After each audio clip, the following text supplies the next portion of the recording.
की आपले भ्रमणध्वनी कृपया सायलेंट मोडमध्ये ठेवावेत, किंवा नाही ठेवायचे असतील तर कमीत कमी वाजली पहिल्या निघाला तर उचलून घ्यायचं आहे.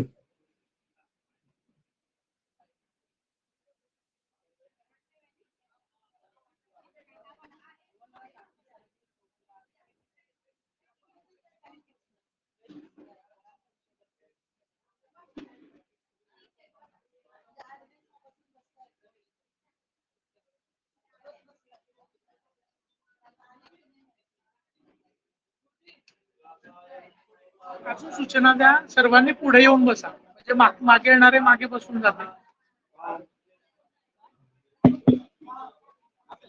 आपल्या समोर जर पुढे जागा आहे तर आपण मागे बसलेल्यांना एक विनंती आहे की आपण पुढे येऊन बसावं, की जेणेकरून जर कोणी आले तर त्यांना मागे बसता येऊ शकेल आणि कथेला व्यत्यय येणार नाही.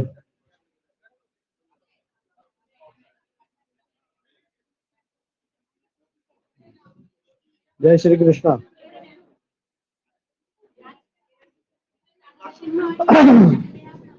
अवधूत चिंतन श्री गुरुदेव दत्त. श्री सद्गुरु स्वामी महाराज की जय.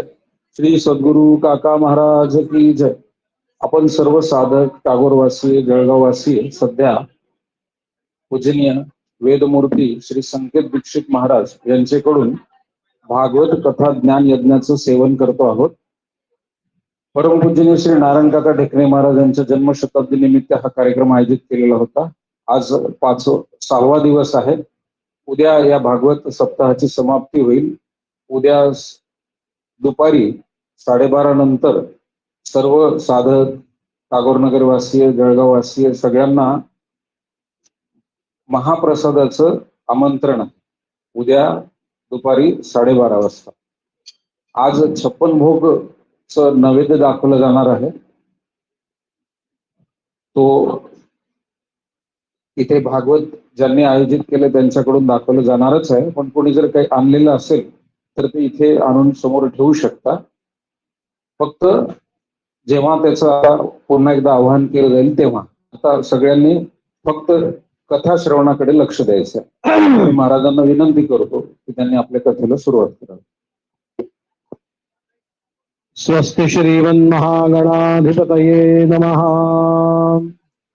सजयति सिंधूरवदनो देवो यत्पादपङ्कजस्मरणम् वासरमणिरतनसां राशिन्नाशयति विघ्नानाम् ध्यायेन्नित्यमगुरववेशललितां कन्दर्पलावण्यदाम् देवीं देवगणैरुपास्य चरणां कारुण्यरत्नाकराम् लीला विग्रहणीं विराजितभुजां सच्चन्द्रहासादिभिर्भक्तानन्द विधायिनीं प्रभुजितां नित्योत्सवां रेणुकाम् जन्माद्यस्य यतोऽन्वयादितरतश्चार्थेष्वभिद्यस्वराट् तेने ब्रह्महृदाय आदिकवये मुह्यन्ति यत्सूरयः तेजो वारिमृदां यथा विनिमयो यतरत्रिसर्गो मृषा धाम्ना स्वेन सदा निरस्तकुहकं सत्यं परं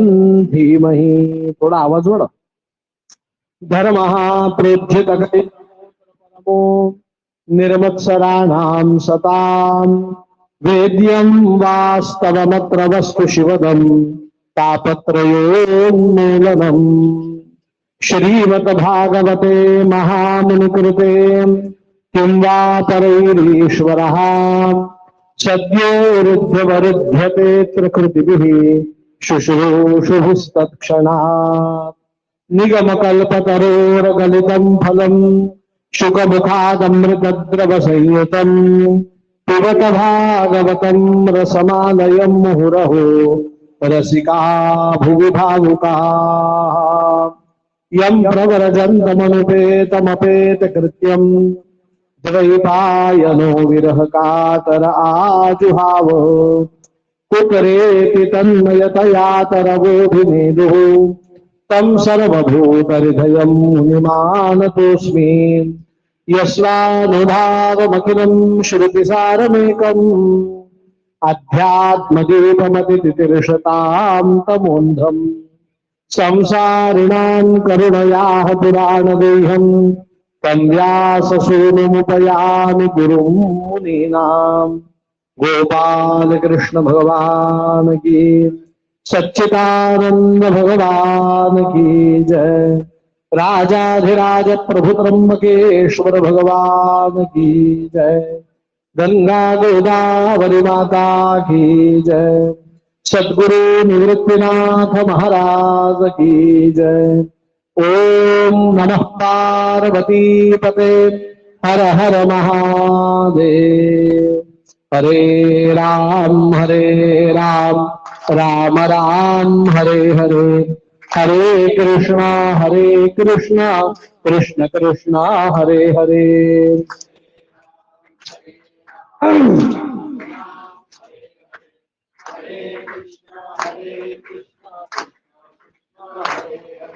हरे राम राम राम हरे हरे, हरे कृष्णा कृष्णा कृष्णा हरे हरे।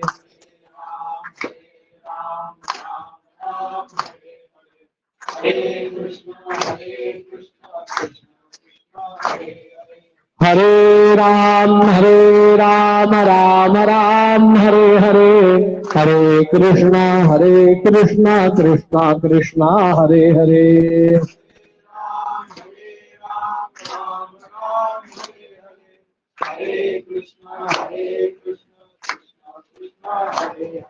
हरा हरा महादेवा पार्वती वल्लभ सदाशिवा।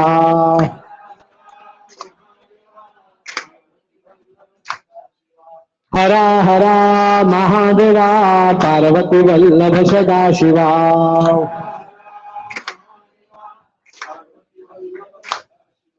हरा हरा महादेवा पार्वती वल्लभ सदाशिवा।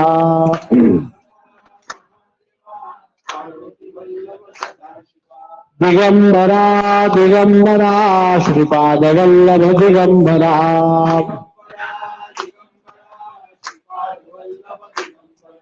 दिगंबरा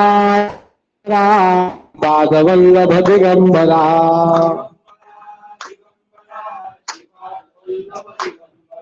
दिगंबरा दिगंबरा श्रीपाद वल्लभ दिगंबरा।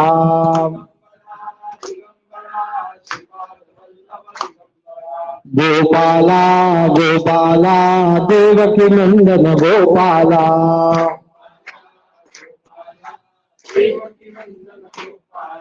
गोपाला गोपाला देवकी नंदन गोपाला।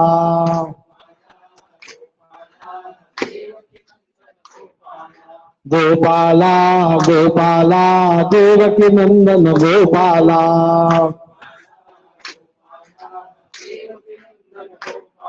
गुरु महाराज गुरु जय जय परब्रह्म सद्गुरु।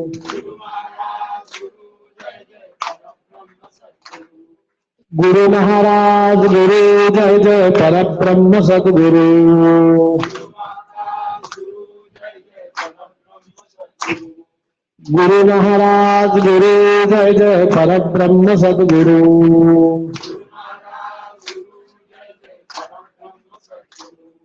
हरे राम राम राम हरे हरे, हरे कृष्णा कृष्णा कृष्णा हरे हरे।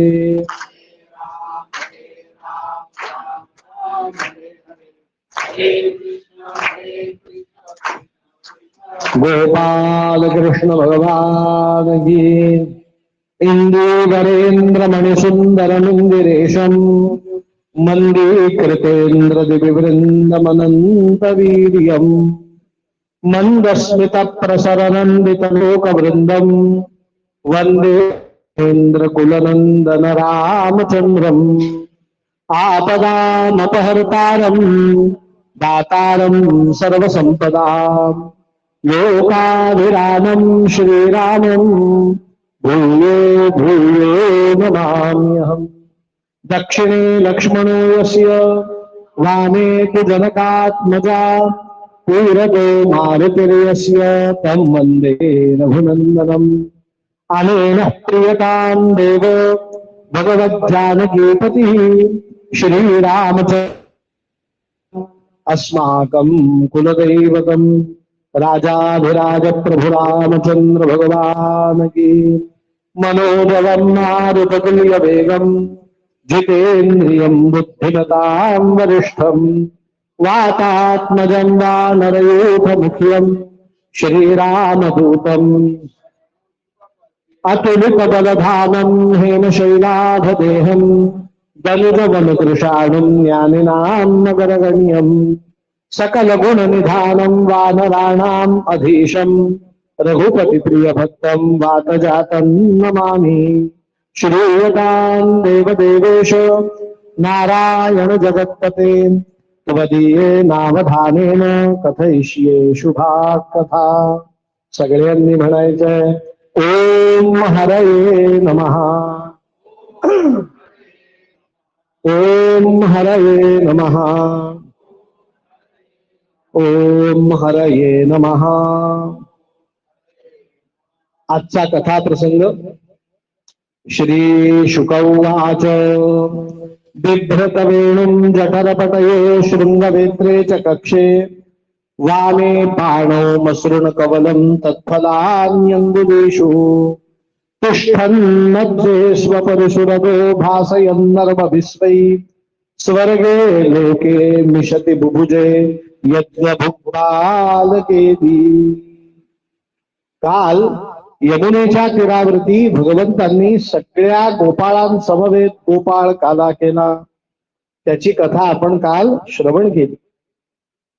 पण आज भगवंत स्वतःच्या हाताने हरिप्रसाद बनवतोय हे ब्रह्मादिक देवांना समजलं। ब्रह्म इंद्र रुद्र अग्नी आदी देवदेवता पृथ्वीवरती काल्याचा प्रसाद आपल्याला मिळावा म्हणून भूतलावरती आले। कसे आले तो देव? संत सांगतात आज ओस अमरावती काला पहावया येती। कोरोना काळात सगळे रस्ते काय पडले होते?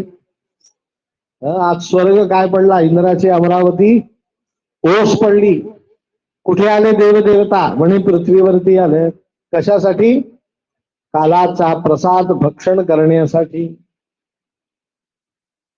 सगळेजण यज्ञभुक बालकेली साक्षात यज्ञभूक असलेल्या नारायणाच्या हातून आपल्याला हरिप्रसाद मिळावा म्हणून याचकाच्या रूपात उभे। पण परीक्षिता आश्चर्य, भगवंतांनी गोपाळांव्यतिरिक्त कुठल्याही देवदेवताला गोपाळ काला दिला नाही। का बरं? काल्याचा प्रसाद कोणाला द्यावा? पहिलं साधारणोत्तरे सगळ्यांना द्यावा। पण खरा काल्याचा प्रसादाचा अधिकारी कोण? म्हणे वैष्णव निका। निका वैष्णव, शुद्ध वैष्णव। भगवंता व्यतिरिक्त ज्याची इतर कुठेही श्रद्धा नाही असा पूर्ण परिपूर्ण वैष्णवच काल्याचा अधिकार। मग देवता वैष्णव नव्हत्या का? म्हणे होत्या, तरी काल्याचा प्रसाद दिला नाही का? म्हणे या देवता काला खाण्यासाठी आल्या होत्या, पण येताना अभिमान घेऊन आल्या होत्या। काय घेऊन आल्या होत्या? अभिमान म्हणजे काय? ब्रह्मदेवाला वाटतं भगवंतांनी पहिला प्रसाद मला दिला पाहिजे। इंद्राला वाटतं नाही नाही, मी देवांचा राजा आहे, मला पहिला प्रसाद दिला पाहिजे। लक्षात ठेवा, भगवंता पुढे आपलं श्रेष्ठत्व टिकत नाही। भगवंत षडगुण ऐश्वर्य संपन्न। भगवंत किती श्रेष्ठ आहे हो? भगवंताकडे 6 ऐश्वर्य आहेत। ऐश्वर्यस्य समग्रस्य धर्मस्य यशश श्रियः ज्ञान वैराग्ययोश्चैव षण्णां भग इति नृणाम्। भगवंताजवळ 6 ऐश्वर्य आहेत। तुम्हाला एक गंमत सांगतो। सगळे जण म्हणतात काही नको, लक्ष्मीची कृपा पाहिजे। कोणाची कृपा? लक्ष्मीची कृपा झाली की मनुष्याला या भूतलावर काहीही कमी खरंही आहे। पण लक्षात ठेवा, लक्ष्मी आणि नारायणामध्ये श्रेष्ठ कोण? नारायण. का? तर भगवंताकडे 6 ऐश्वर्य आहेत. जगत जनना, जगत जननी, जगदंबा, परांबा. लक्ष्मीकडे फक्त 5 ऐश्वर्य आहेत. किती? कुठकुठले?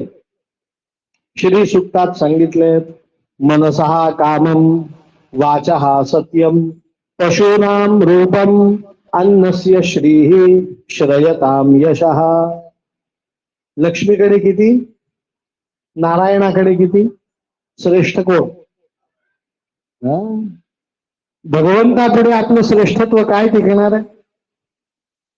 या देवता अभिमान घेऊन आल्या आहेत म्हणून भगवंतांनी त्यांना प्रसाद दिला नाही. देवांनी विचार केला, चला हे तर निश्चित झालं, भगवंता आपल्याला काल्याचा प्रसाद देत नाही, खायला मिळत नाही, पाहिला काय हरकत. म्हणून देवदेवता आजूबाजूने उभ्या आहेत. आता देवांना थोडं विपरीत दृश्य दिसलं. काय दिसलं? तर गोपाळांनी भगवंतांना काला खाऊ घालायला सुरुवात केली. अर्धा घास स्वतः खावा आणि अर्धा घास भगवंतांना खाऊ घालावा. ब्रह्मदेवादिकांना शंका आली, अरे उष्ट खातो, उष्ट खाऊ घालतो, त्याला परब्रह्म परमात्मा सच्चिदानंद घन कसं म्हणावं?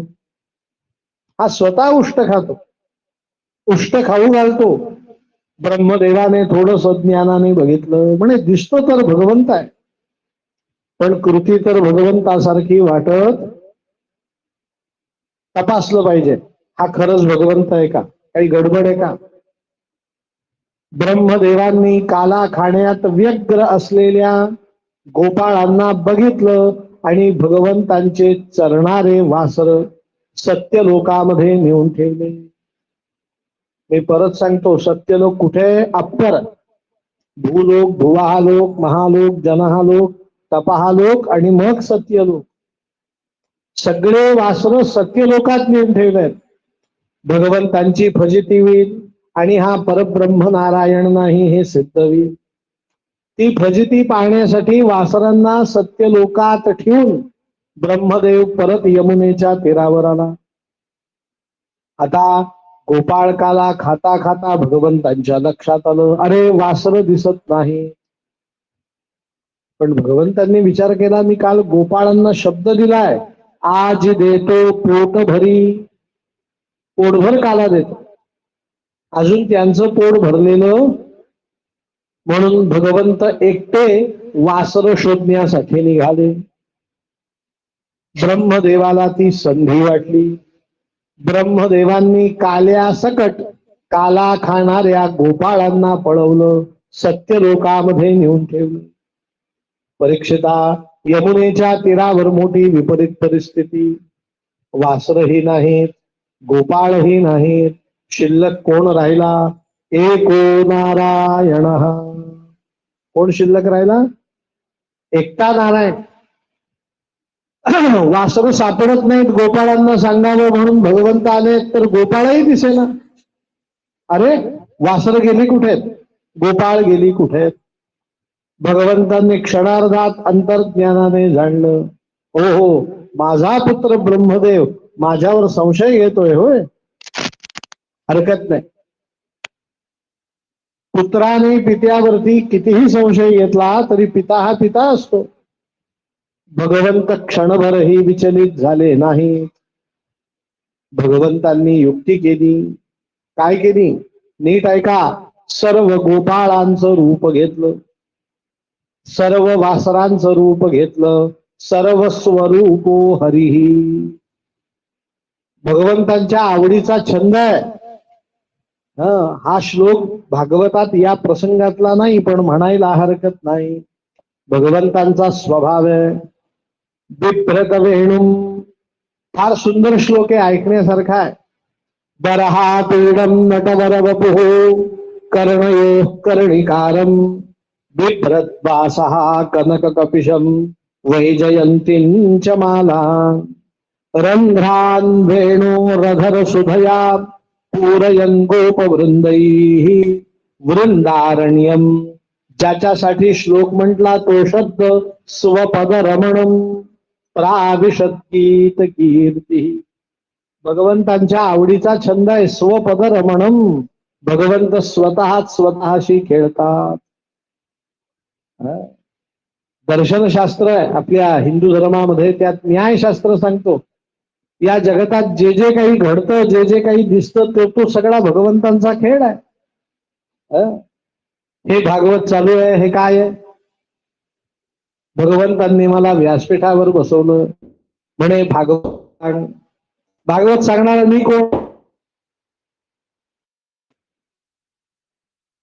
माझ्याकडून सांगून घेतो.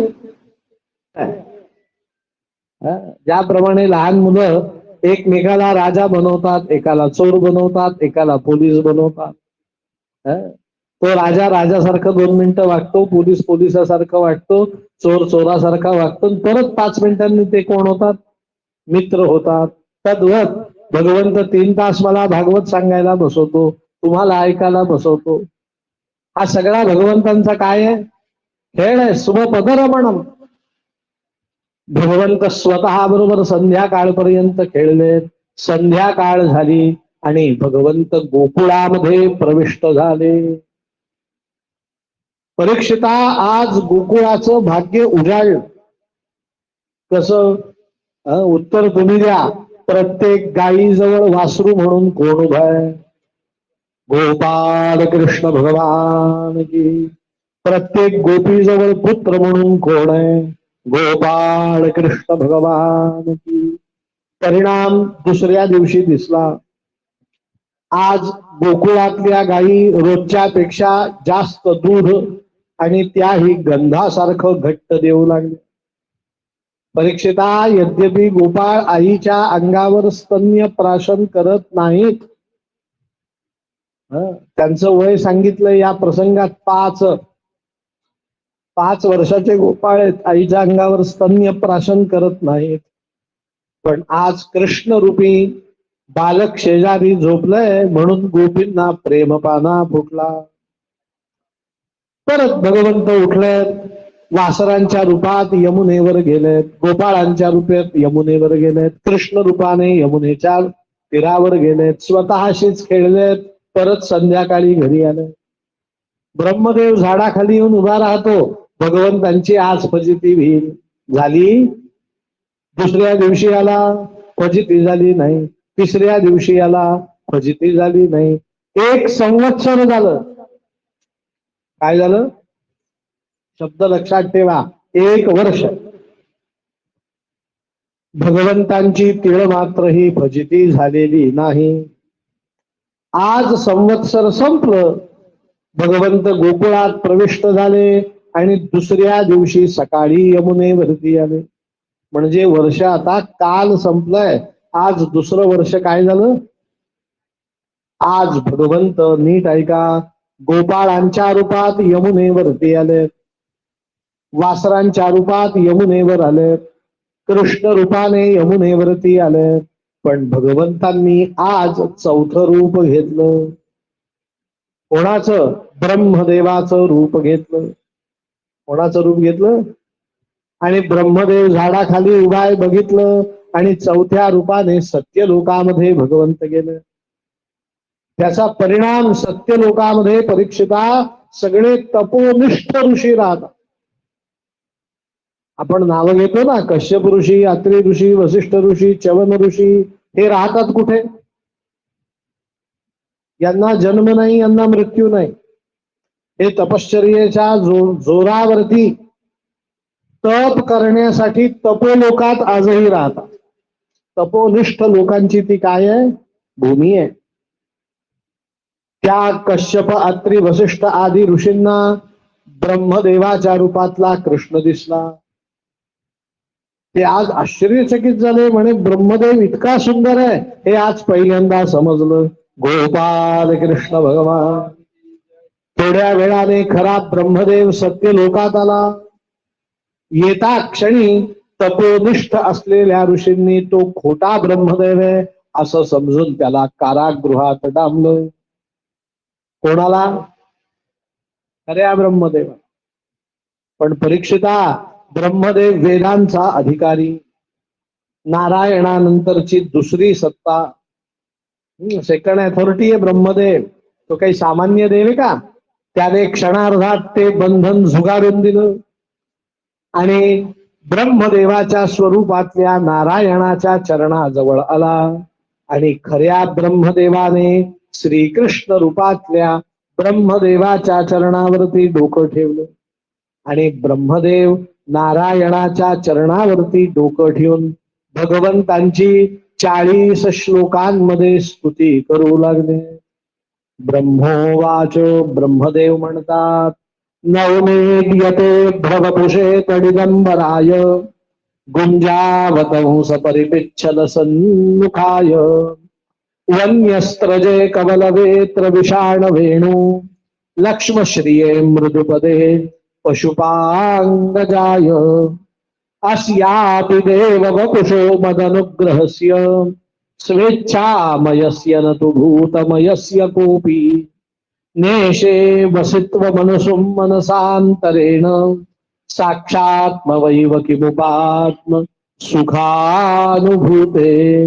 गोपाल कृष्ण भगवान की. 40 श्लोकांमध्ये स्तुती का करावी हो ब्रह्मदेवाने? 39 का नाही? 41 का नाही? 40च का? तर भगवंतामध्ये, आणि आता कथा सांगतोय म्हणून भागवतामध्ये 10 गुण आहेत. भगवंतामध्ये 10 गुण आहेत आणि या भागवत ग्रंथामध्ये सुद्धा किती गुण आहेत? 10 गुण. म्हणून तुम्ही आरतीत म्हणतात, ग्रंथ नवे हा श्रीकृष्ण. कुठले 10 गुण? अत्र सर्गो विसर्गश्च पोषणस्थान मोतयः मन्वंतर ईशानुकथा निरोधो मुक्तिराश्रयः. हे 10 गुण भगवंतांमध्ये सुद्धा आहेत आणि 10 गुण भागवत ग्रंथामध्ये सुद्धा आहेत. मग प्रत्येक गुणांचा एक श्लोक ब्रह्मदेवाने म्हटला.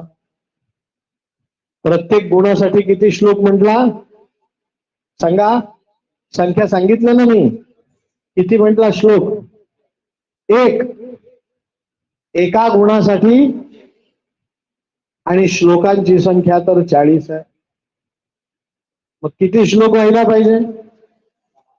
10 व्हायला पाहिजे. 40 झाले कसे? कारण ब्रह्मदेवाला मुख किती आहेत?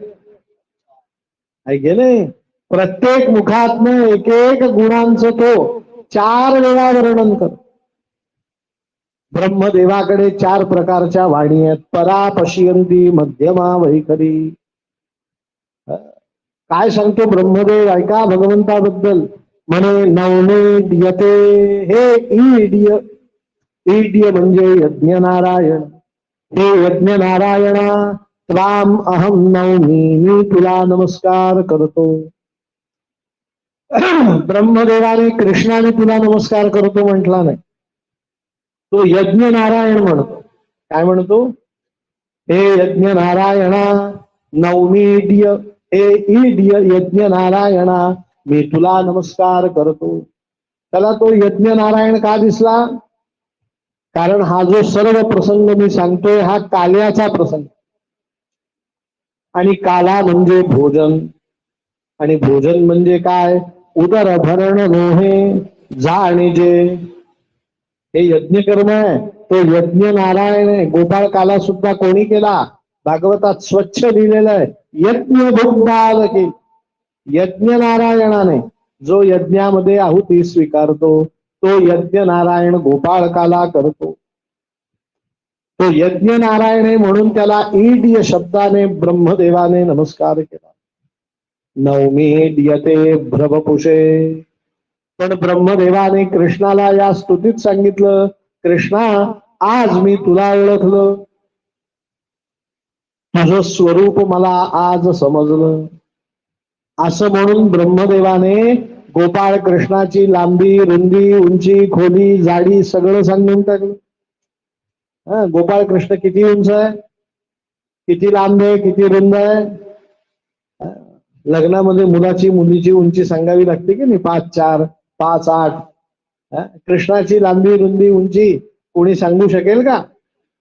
ब्रह्मदेवाने सांगितलं, भगवंता तुमचं मूळ स्वरूप केवढं आहे? तडित अंबराय. केवढे आहात तुम्ही? अंबर म्हणजे आकाशा एवढ्या आहेत. पण तुम्ही मला खरं सांगा, आकाशा एवढा श्रीकृष्ण आपल्या काय कामाचा? आकाशा एवढा श्रीकृष्ण असेल तर आपण त्याचा हात पाहावा का पाय पाहावं?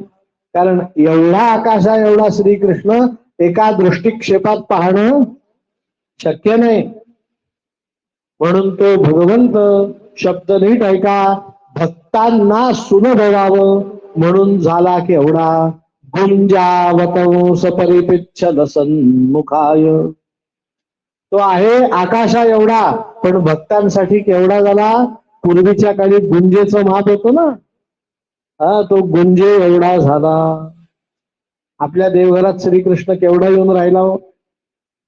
आहे आकाशा एवढा, पण आपल्याला पूजा करता यावी, नैवेद्य दाखवता यावा, त्याला डोळे भरून पाहता यावं, त्याची स्तुती करता यावी, याच्यासाठी तो देवघरात केवढा झाला. गुंजावतंस परिपिच्छद सन्मुखाय. पुढे ब्रह्मदेव सांगतात, देवा मी तुला ओळखलं नाही. काला करताना मी तुझ्यावर शंका घेतली. का घेतली? देवा माझी चूक नाही, तुझं रूपच तसं दिसत होतं, ती कोणाचीही फसगतवी. भगवंतांनी काला केला त्यावेळेस रूप कसं होतं? ब्रह्मदेव सांगतात, वन्यस्त्रजे. तू वनवासी माणसासारखे वस्त्र परिधान केले. कुठले वस्त्र? गुडघ्या एवढं धोतर, अंगामध्ये अंगरखा, डोक्याला पागोट, त्याच्यामध्ये मोरपीस खोचलेलं, गळ्यामध्ये वनपुष्पांची माळ घातलेली, जंगली फुलं, जाई जुई मोगरा नाही, जंगलातले वन्यस्त्रजे. पण देवा एकदा मी विचार केला, अरे नाही नाही, हा दिसतो जरी वनवासी असला तरी कृष्ण असावा. कारण का? तुला काला करताना मी बारकाईने बघितलं, तुला काला करताना मला 4 हात दिसले. म्हणजे भगवंतांनी गोपाळकाला किती हातांनी केला? पण पुढे ब्रह्मदेव सांगतो, परत तिथे मी फसलो, कारण तुझ्या 4 हातात अनुक्रमे शंख चक्र गदा पद्म नव्हते. मग काय होते? अनुक्रमे वन्यस्त्रजे कवलवेत्र विषाण वेणू. एका हातामध्ये कवल, कवल म्हणजे काल्याचा घास, वदनी कवळ घेता म्हणतो ना. पहिल्या हातात काल्याचा घास होता, दुसऱ्या हातात वेत्र म्हणजे गायी राखण्याची काठी होती, तिसऱ्या हातात विषाण म्हणजे गलोर होती, आणि चौथ्या हातात वेणू होती. कवल वेत्र विषाण वेणू. पण देवा आत्ता सुद्धा तुझं तेच रूप आहे. मी तुझ्या पायावर डोकं ठेवायला आलो, तू ब्रह्मदेवाच्या रूपात बसला होता, पण मी डोकं ठेवलं आणि आत्ता काला खाणाऱ्या कृष्णाच्याच रूपात तू माझ्या समोर प्रगट झाला. पण देवा आत्ता मला समजलं तू श्रीकृष्ण आहेस. आत्तापर्यंत समजलं नव्हतं. म्हणे आत्ता का समजलं? म्हणे ज्या वेळेस मी पायावरती डोकं ठेवलं त्यावेळेस लक्ष्मश्रिये मृदुपदे पशुपांगजाय. तुमच्या भाषेत सांगतो मी, इथे लाईटचा बोर्ड आहे ना, या बोर्डाला प्लग लावायला काय असते? लाईट गेलेत, 2 तास झालेत, आलेत की नाही समजायला मार्ग नाही. म्हणून एकाने परीक्षा घ्यायचं ठरवलं, त्या प्लगच्या छिद्रात बोट घातलं आणि लाईट आलेली होती. कसं समजलं त्याला? सांगा मला. नेमकं ब्रह्मदेव सांगतात, देवा तुझ्या पायावर डोकं ठेवलं रे ठेवलं की लक्ष्मी नावाचा शॉक लागतो, स्पार्क होते लक्ष्मी. तुझ्या चरणात कोण राहते? लक्ष्मश्रिये मृदुपदे पशुपांगजाय. म्हणजे नारायणाच्या पायावरती डोकं ठेवलं तर लक्ष्मीचा स्पर्श झालाच पाहिजे. आता प्रश्न आहे, नारायणाच्या पायात कुठली लक्ष्मी राहते? त्या लक्ष्मीचं नाव आहे कृपा लक्ष्मी. कुठली लक्ष्मी? लक्ष्मीचे अनेक स्वरूप आहेत. शुद्ध लक्ष्मीर, मोक्ष लक्ष्मीर, जय लक्ष्मी सरस्वती, श्रीर लक्ष्मीर, वर लक्ष्मीश्च प्रसन्ना मम सर्वदा. भगवंतांच्या चरणात कुठली लक्ष्मी राहते? कृपा नावाची लक्ष्मी. आणि ती कृपा नावाची लक्ष्मी मनुष्याला एकदा प्राप्त झाली मग मजसी काय उणे. मग मनुष्याला या भूतलावरती कशाचीही कमतरता पडत नाही. पण त्याच्यासाठी भगवंतांची काय प्राप्त व्हावी लागते? कृपा लक्ष्मी. लक्षात ठेवा, मला त्र्यंबकेश्वरला जायचंय. जाण्यासाठी म्हटलं जळगावहून काय साधन आहे? म्हणे एसटी आहे. तर मी फक्त जळगावच्या एसटी स्टँडवर जायचं असतं. त्या स्टँडवर त्र्यंबकेश्वरची गाडी पकडायची असते आणि गाडीत बसायचं असतं. ती गाडी मला कुठे घेऊन जाते? मला एकही पाऊल चालावं लागत. मला फक्त कुठे जाऊन उभं राहावं लागतं? बस. भागवतात सांगितलं की भगवंतांच्या चरणापर्यंतच आपण जायचं. सगळे जण सांगतात भगवंतांच्या चरणाचा आश्रय घ्या. का हो, हाताचा का आश्रय घ्यायचा? खांद्याचा का घ्यायचा नाही? आम्ही भगवंतांच्या डोक्यावर का नाही बसायचं? बसण्याची गरजच नाही. तुम्ही चरणापर्यंत पोहोचले की तुमचं कल्याण झालंच म्हणून समजा. कारण भगवंतांच्या चरणामध्ये कृपा नावाची कोण आहे? लक्ष्मी आहे. ब्रह्मदेव भगवंतांना म्हणतो, देवा आज मला फार मोठं ज्ञान प्राप्त झालं. म्हणून ब्रह्मदेवाने या प्रसंगात एका मोठ्या विषयाला हात घातला. ब्रह्मदेव म्हणतोय, नारायणा आज मला समजलं मनुष्याला सुख दुःख का प्राप्त होतं. आता भगवंतांच्या समोर ब्रह्मदेव हा विषय का घेतात? कारण ब्रह्मदेवाला क्षणभर का होईना कारागृहात जावं लागलं. आता क्षणभराचं का होईना दुःख प्राप्त झालं. म्हणून ब्रह्मदेव म्हणतात, मला आज समजलं मनुष्याला दुःख का प्राप्त होतं, मनुष्याला सुख का प्राप्त होतं. प्रत्येकाला प्रश्न आहे ना. फक्त आपल्या मनातला प्रश्न थोडासा वेगळा असतो, पण प्रश्नाचं स्वरूप मात्र हेच असतं. आपलं स्वरूप कसं असतं? मी एवढं देवदेव करते, पण शेजारच्या पाटीलबाई त्या काही करत, पण मला एवढं दुःख. त्यांचा मुलगा अमेरिकेत. बघा मनुष्य काय करतो? स्वतःच्या परमार्थाशी तुलना दुसऱ्याच्या परमार्थाशी करतो आणि त्याचं वर्णन सुखदुःखात करतो. ब्रह्मदेव या गोष्टीचा निषेध करतात. ते म्हणतात, अस्यापि देव वपुषो मदनुग्रहस्य स्वेच्छामयस्य न तु भूतमयस्य कोपि नेशे महित्ववसितुं मनसान्तरेण साक्षात् न वैव किमुपात्म सुखानुभूते. मनुष्याला सुख दुःख प्राप्त होतं याला कारण स्वेच्छा. स्वतःच्या इच्छेनेच मनुष्य स्वतःला सुख दुःख प्राप्त करून घेतो. हे ब्रह्मदेव म्हणतात. आपल्याला सुख प्राप्त झालं याला कारण कोण?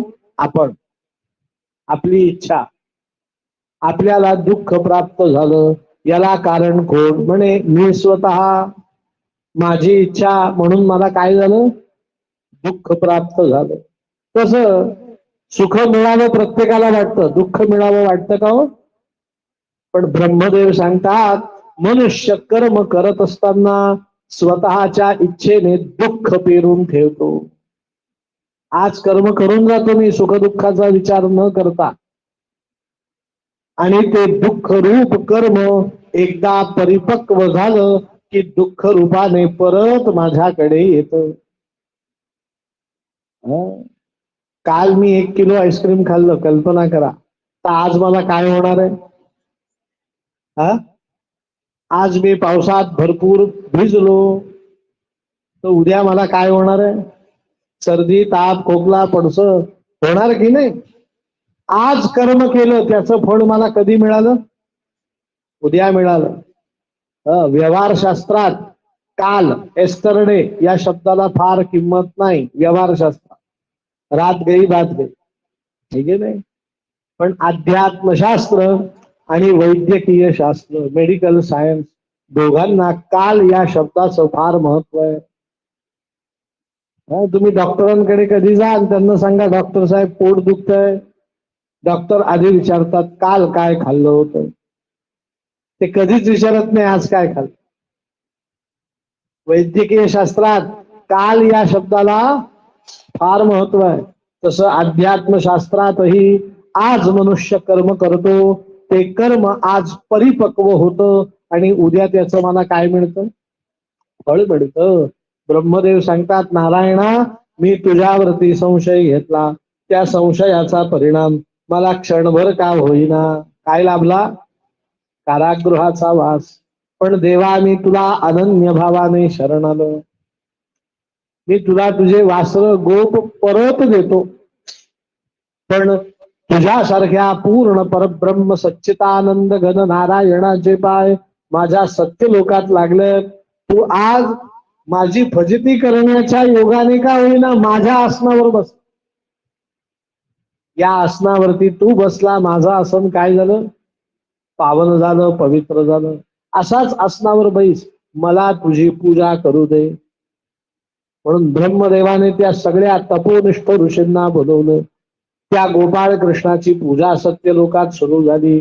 कोणी दुधाचा अभिषेक, कोणी दह्याचा अभिषेक, कोणी लोण्याचा अभिषेक, कोणी साखरेचा अभिषेक, कोणी उसाच्या रसाचा अभिषेक, कोणी आंब्याच्या रसाचा अभिषेक, कोणी पुष्पांच्या माळा, कोणी तुळशींच्या माळा, कोणी सोन्याची माळा, कोणी भगवंतांचे चरण दाबतय, कोणी हात दाबतय, कोणी भगवंतांचं अंग पुसतय, कोणी भगवंतावरती विविध पुष्प अर्पण करतय.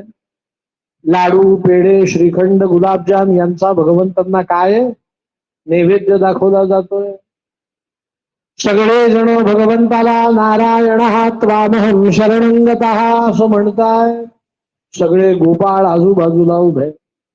गोपाळ म्हणतात काय आपला सवंगडी हा कृष्ण, हे सगळे म्हातारे लोक, पण आपला कृष्ण आपल्यासारखा लहान, पण हे सगळे म्हातारे लोक सारखे त्याच्या पायावर काय ठेवतायत, डोकं ठेवतायत. कोणी दूध वाहत आहे, कोणी दही वाहत आहे, कोणी भगवंतांना फुलं अर्पण करत आहे. त्या गोपाळांना वाटलं आपल्यालाही दुधाची अंघोळ घडावी, दह्याची अंघोळ घडावी, आंब्याचा रस आपल्या अंगावरही पडावा. आणि कृष्ण तर आपला मित्र आहे, सवंगडी आहे, माय फ्रेंड. आपण त्याच्या शेजारी जाऊन बसलो तर. म्हणून हे गोपाळ कमलासनावर चढलेत ब्रह्मदेवाच्या आणि कृष्णाच्या शेजारी येऊन दाटी वाटीने बसू लागले. परीक्षिता ऋषीमुनींना अडथळा येऊ लागला पूजेत.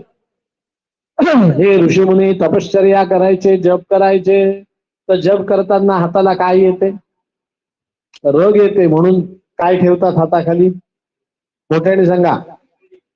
त्या ऋषींनी उचलली कुबडी आणि त्या गोपाळांना मारायला सुरुवात केली. चला खाली उतरा.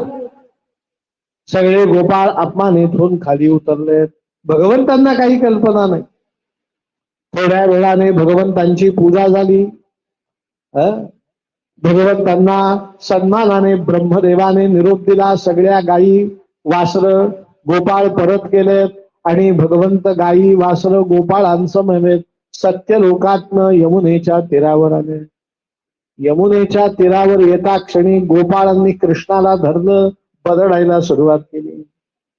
अरे कृष्णा, खाली एक वागायचं, वर एक वागायचं, हे तुला अशोभनीय आहे. म्हणे काय झालं, म्हणे तू आम्हाला तिकडे कुठे घेऊन गेला होता, तिथे तुला दुधाचा अभिषेक, दह्याचा अभिषेक, आम्ही तुझ्या शेजारी येऊन बसलो. कृष्णा बघ आम्हाला किती मारलं.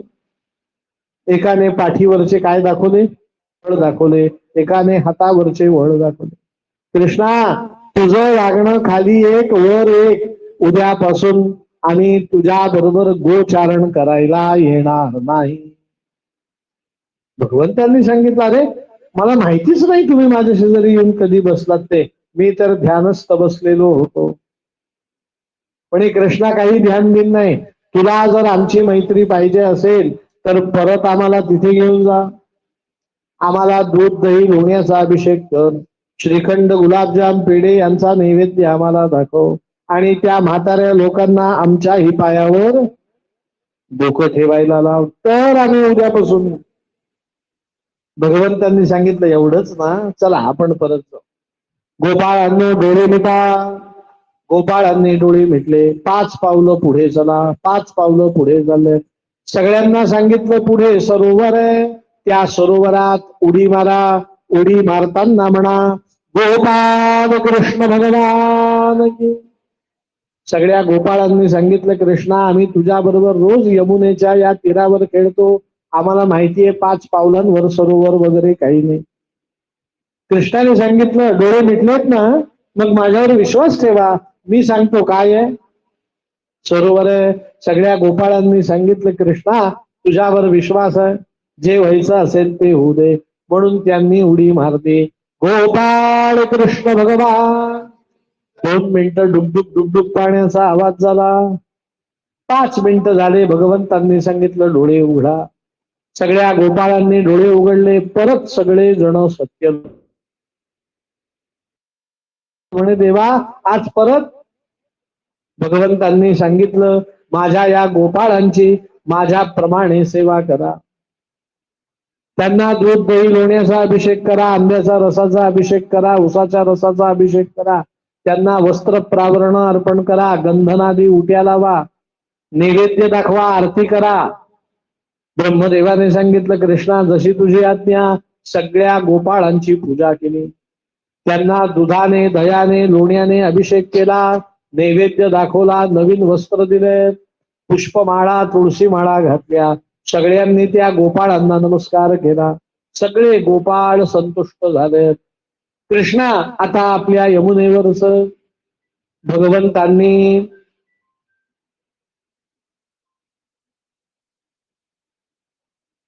भगवंतांनी सगळ्या गोपाळांना परत डोळे बंद करायला सांगितले. म्हणे इथे आता परत सरोवर आहे. सगळ्यांनी जय जयकार करा. गोपाल कृष्ण भगवान की. सगळ्या गोपाळांनी उडी मारली. परत सर्वजण यमुनेवरती आले. परीक्षिता भगवंतांनी जे सरोवर यमुनेच्या तीरावरती नव्हतं तिथे आपल्या मनाने सरोवर निर्माण केलं आणि गोपाळांना ब्रह्मलोकाची यात्रा घडवली. ते तीर्थ आजही वृंदावनात विद्यमान आहे. त्या तीर्थाचं नाव आहे ब्रह्मसरोवर. काय नाव आहे.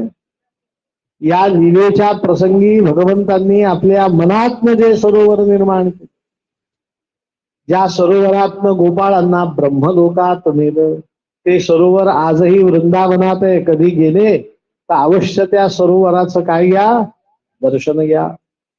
सगळे गोपाळ संतुष्ट झाले. दुपारची वेळ. सगळे गोपाळ रोजच्या प्रमाणे खेळलेत. संध्याकाळी घरी गेले. नीट ऐका. आणि सगळे गोपाळ आईला जाऊन बिलगले आणि आईला सांगितलं आई आज यमुनेच्या तीरावर श्रीकृष्णाने गोपाळ काला केला. गोपाल कृष्ण भगवान. तुमच्या खरं हे लक्षात आलं पाहिजे. गोपाळ काला कधी झालाय. 1 वर्ष आधी. 1 वर्ष ते सगळे गोपाळ कुठे आहेत. सत्यलोकात. पण गोपाळांनी 1 वर्षानंतर येऊन आईला काय सांगितलं.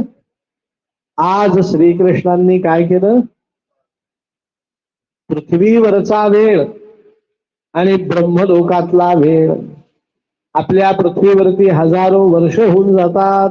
त्यावेळेस ब्रह्मदेवाच्या घड्याळातला सेकंद काटा सुद्धा हलत नाही. म्हणून भागवतात सांगितलं गोपाळांना 1 वर्षासाठी कालातीत केलं होतं. म्हणून त्या प्रसादाचं नाव गोपाळ काला. काय केलं होतं. शब्द सांगा. ज्यांनी परदेशात प्रवास केला त्यांना जेटलॅग माहिती आहे. गेले इकडची वेळ निराळी तिकडची वेळ निराळी. तसं ब्रह्मलोकातली वेळ निराळी, पृथ्वीवरची वेळ निराळी, पाताळ लोकातली वेळ निराळी. सगळ्या गोपाळांना भगवत कृपेसाठी कालातीत भगवंतांनी ज्या प्रसादाच्या रूपाने केलं तो प्रसाद म्हणजे काय? गोपाळ काला. गोपाल कृष्ण भगवान की. परीक्षिता, या कथेतनं काय सिद्ध झालं? कपिल मुनींनी आईला सांगितलं होतं, आई भगवंतांना शरण जा. श्लोक म्हणून दाखवला कपिल मुनींनी. त्या श्लोकाचा तुम्हाला मी अर्थही सांगितला. परत तो श्लोक म्हणतो, कपिल मुनी देवहूती आईला सांगतायत, ध्येयं सदा परिभव गुणमभिष्टदेहं तीर्थास्पदं शिव विरंचिनुतं शरण्यम. सांगितलं ना, शंकर आणि ब्रह्मदेव सुद्धा नारायणाला काय जातात? शिव विरंचिनुतं शरण्यम. शिव म्हणजे शंकर, विरंची म्हणजे ब्रह्मदेव. मग ब्रह्मदेव शरण गेले कुठल्या कथेच्या प्रसंगाने? या कथेच्या प्रसंगाने. म्हणजे कपिल मुनींनी आईला सांगितलं ते सत्य आहे. ब्रह्मदेव सुद्धा नारायणाला काय जातो? शरण जातो. मग साधा सरळ सोपा प्रश्न, काहीही लॉजिक नाही. ब्रह्मदेवासारखा श्रेष्ठ वेदांचा अधिकारी नारायणाला शरण जात असेल तर आपणही कोणाला शरण जावं? गोपाल कृष्ण भगवान. हरिपाठात ज्ञानेश्वर महाराज स्वच्छ सांगतात, बुद्धीचे वैभव अन्य नाही दुजे, एका केशवराजे सकळ सिद्धी. तुम्ही नारायणाला शरण गेले तर तुम्ही बुद्धिवान. तुम्ही नारायणा व्यतिरिक्त इतरत्र कुठे शरण गेले तर तुमचं पूर्ण कल्याण कधीही होणार नाही. विष्णू सहस्त्रनामात भगवंतांचं नावच आहे शरण्य. शरण जायला योग्य. ब्रह्मदेव सुद्धा नारायणाला शरण जातात हे या कथेतनं सिद्ध झालं. परीक्षित राजाने नारायणाला नमस्कार केला. म्हणे, सद्गुरुनाथ, मला आता भगवंतांचं परमैश्वर्य सांगा. काय सांगा? परम म्हणजे गुड, बेटर, बेस्ट, सर्वोत्कृष्ट ऐश्वर्य सांगा, की जे ऐश्वर्य ऐकल्यानंतर मी भगवंतांना अनन्य भावाने शरण गेलोच पाहिजे आणि भगवंतांचं श्रेष्ठत्व माझ्या लक्षात आलं पाहिजे. अशी भगवंतांची सर्वोत्कृष्ट लीला सांगा. शुक मुनी सांगतात, ऐक, एकदा गृहदासीषु यशोदानंद गेहिनी कर्मांतर नियुक्तासु निर्ममंथ स्वयं ददिहि. यानी यानी ह गीतानि तद्बालचरितानि च ददि निर्मंथने काले स्मरंती तान्य गायत. एक दिवशीचा प्रसंग सगळ्या गोपाळांनी कृष्णाला सांगितलं. म्हणे, कृष्णा, रोज आमच्या घरी यायचं, आमच्या घरी चोरी करायची, आमच्या घरचं दूध दही लोणी खायचं, आमची आई आली की पळून जायचं आणि आमच्या आईचाच मार आम्हालाच खाऊ घालायचा. कृष्णा, हे बास झालं. तुला कधीतरी समजलं पाहिजे आई चिडल्यावर काय होतं, आईचा मार काय असतो. तुला कधी समजणार? भगवंत म्हणतात, तुमचं म्हणणं काय? म्हणे, उद्या पार्टी तुझ्या घरी. दूध दही लोणी हे कोणाच्या घरचं खायचं? उद्या तुझ्या घरचं. उद्या चोरी तुझ्याकडे करायची. भगवंतांनी सांगितलं, म्हणे, अवश्य माझ्या घरी चोरी करू आपण, त्यात काय एवढं विशेष आहे म्हणे, पण तुम्हाला सांगतो माझी फजिती वगैरे काही होणार नाही. माझी आई यशोदा माझी भक्त आहे. पण एक काम करा, उद्या सकाळी 8 वाजता गोचारण करायला जायचंय, तर तुम्ही 7 वाजता नाश्त्यालाच माझ्याकडे या. नीतम यदि नवनीतम, तुम्हाला सुंदर ताजं लोणी खाऊ घाल. म्हणे, बर. सगळे गोपाळ 7 वाजता कृष्णाकडे हजर. त्या दिवशी यशोदा काय करत होती? म्हणे, एकदा गृहीदासीषु यशोदानंद गेहिनी कर्मांतर नियुक्तासु निर्ममंथ स्वयं गतिः. स्वतः दही घुसळत होती. काल मी सांगितलं 9 लाख गाई जिच्या घरी, तिच्या घरी दूध दही लोणी केवढं असेल. अहो, दयाचे रांजणच्या रांजण भरलेले. तिने एक दही मडकं घेतलं, घुसळलं, दुसऱ्या मडक्याजवळ गेली, घुसळलं, तिसरं घुसळलं, 5-25 मडके घुसळून झाले. त्या दह्यात ताक भरलेलं आहे आणि ताकावरती लोण्याचा गोळा थपथपवून वर आला. 15-20 मडक्यांमध्ये असं ते लोणी दिसतंय महाराज. सगळे गोपाळ आलेत. आमची यशोदा, भगवान श्रीकृष्ण हे लोणी खाणार आहेत असा मनात विचार करती झाली. आणि भगवंत श्रीकृष्णांचं स्वरूप तिच्या मनामध्ये येता क्षणी तिला ध्यान लागलं. आणि ते ध्यानावस्थेत निर्ममंथ स्वयं दधिही, ध्यानावस्थेत काय करतीये? दही उसळतीये. 7 वाजता भगवंतांकडे गोपाळ आले. भगवंत एरजाऱ्या घालतच होते ओसरेत. गोपाळ आलेत म्हणे, कृष्णा म्हणे चला आज तयारी आहे, लोणी तयार आहे. ते गोपाळ म्हणतात, कृष्णा आधी आम्हाला पाहू दे, तुझा काही डाव तर नाही ना आम्हाला फसवण्याचा. म्हणून सगळे गोपाळ आलेत आणि दरवाजाजवळ जाऊन डोकावून पाहतात तर काय, यशोदा डोळे मिटून काय करतीये? दधी निर्मंथन, दही मंथन करते. एका गोपाळाने सांगितलं, कृष्णा आम्ही काही स्वयंपाकघरात येणार नाही, आम्ही काही तुझं लोणी खाणार नाही. का?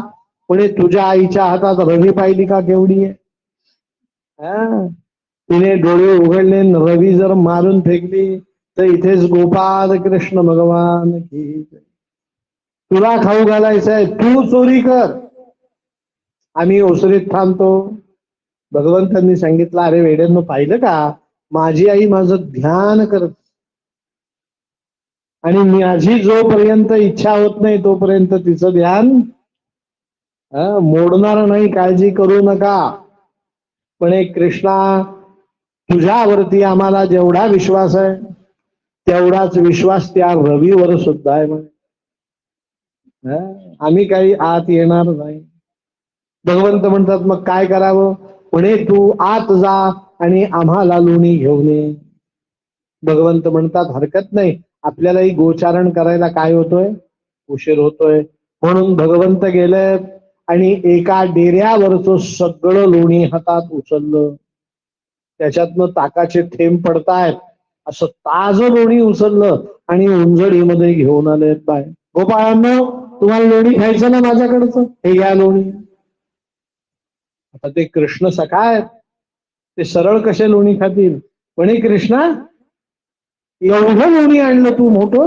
म्हणे हो. म्हणे एवढं लोणी ज्या अर्थी तू आणलंय त्या अर्थी लोणी खवूट असलं पाहिजे. कारण लोणी देताना केवढं देतात?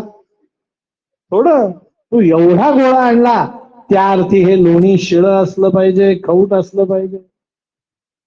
भगवंतांनी सांगितलं, अरे काय गोष्ट करतात म्हणे, ताजं लोणी माझी आई दही घुसळतीये बघा. म्हणे कृष्णा तसं नाही, आमचा तुझ्यावर विश्वास नाही, तू आधी लोणी खा. म्हणे त्याने काय होईल? म्हणे तुझे ओठ म्हणजे लिटमस पेपर. तू लोणी खाल्ल्यानंतर ओठावरून जीभ फिरवली तर आम्ही समजू ते मधुर आहे, आणि तू जर तोंड वेडं वाकडं केलं तर आम्ही समजू लोणी खाऊट आहे. भगवंतांनी सांगितलं, काहीतरीच असतं तुमचं. भगवंतांनी लोण्याचा हातात गोळा धरला होता. भगवंतांनी ते लोणी घेतलं आणि आपल्या मुखाला लोण्याचा स्पर्श केला.